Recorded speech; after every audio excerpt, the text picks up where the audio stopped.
Hello everyone, this is a video on whether there is a job pandemic or a job crisis in the United Kingdom.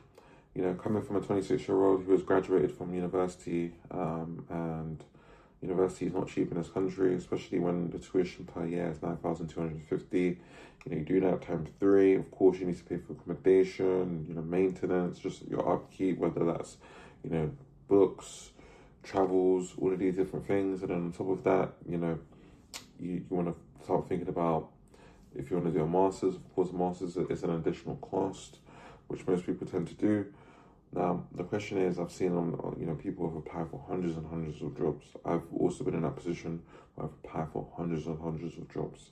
Sometimes I've gone nights just applying. I've had interviews with the biggest banks, first stage interviews, second stage interviews. Unfortunately, a lot of roles, of course, you kind of expect the email to come through.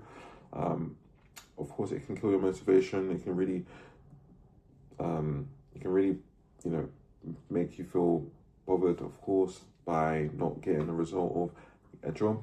But ultimately, you need to keep persevering and keep trying. I'm pretty sure with LinkedIn, you can see like on every job application that comes out, there's over 100 applications that have been sent for specific roles. You know, these are all things that are disheartening. I will personally, I would believe that before it wasn't like this.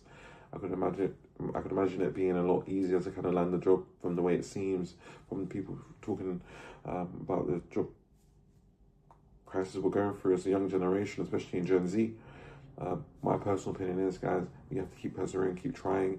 Of course, there's going to be opportunities. You just have to keep networking, talking, meeting people who might be able to offer you skills and tips on how you can land these jobs, whether you need help writing a cover statement, whether you need help going through preparation for interviews, or help preparing your CV.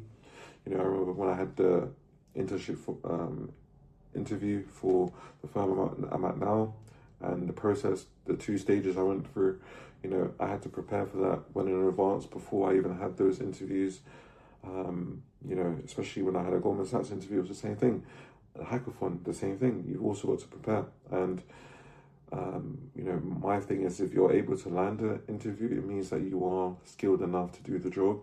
Of course, people probably would have beaten you, which is the harsh reality in the interview process when it comes to whether your likelihood of you getting to the next stage or even getting the job, because ultimately somebody needs to fill the job. So that would have meant that that person might have been better suited for the role than you at that time. And that comes down to something that you have to accept, you know. And if you want to be as good as you can, then of course, you know, use that as a lesson. If you can, contact them, ask them for some feedback on the reason why you didn't get the job or the internship, and work on those skills. Try and build better skills, try and build more advanced skills so you can be as better as you can at that job, so you can also understand how you can put yourself in a position where you can be a hot commodity for these companies. You know, you essentially, I don't want to say you have to sell yourself, but you do have to put yourself in a position where it's almost unrealistic for them to say no to you, because your skills, your qualifications, your capabilities are so high that you even, in some degrees, people might even think that's a threat, but ultimately it's better to be better. It's better to be better in most instances than be underskilled and still going for the role, because you'll be on a role and a lot of people might be able to undermine your ability. People might be able to question your integrity, your skills, your punctuality, you know, and that can also play a pivotal role in how you respond to circumstances. So, guys, with working other jobs, especially when you're not, like, a lot of people, of course, want corporate roles, you know, but there are still jobs, you know. And if your objection, if what you want to accomplish as an adult is to work and earn money, sometimes you might have to take a job that you don't want to do for the meantime, you know. And that being said, you know, if you're somebody that likes to learn, of course, take that as a learning experience. You know, network, meet friends, you know, that even might be a company that you might be able to grow in, you know. So these are all things you should also factor into your job applications, into your career. You know, sometimes you might need to take a step back to look forward and take 10 steps forward, you know, to understand the market, understand the dynamics, because it's better to have a job than have no job. So I see it firsthand. I know that there's a job market crisis where a lot of people are not being able to get graduate roles. You know, sometimes you have to utilize opportunities that we have. You know, you can look at the job boards on universities. Of course, it's going to be very, very competitive when there's people that are on the computers all day applying, people that are doing 1,000 applications, 1,500 applications. What is going to differentiate you from those people who are doing those 1,000 applications? If they're spending time on those applications, what could you be spending time on that's going to make you a better commodity or better candidate for those roles? These are the questions you need to ask yourself.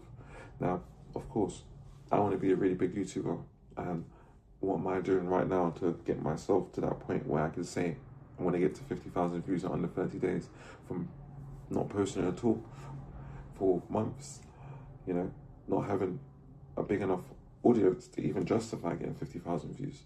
Can I do that? Is it possible? Of course it is, because I'm going to put the work in, I'm going to persevere, I'm going to be consistent, I'm going to keep trying to put out content. You know, even if I see 0 views, it's not going to kill my motivation, because I'm still going to persevere and keep posting.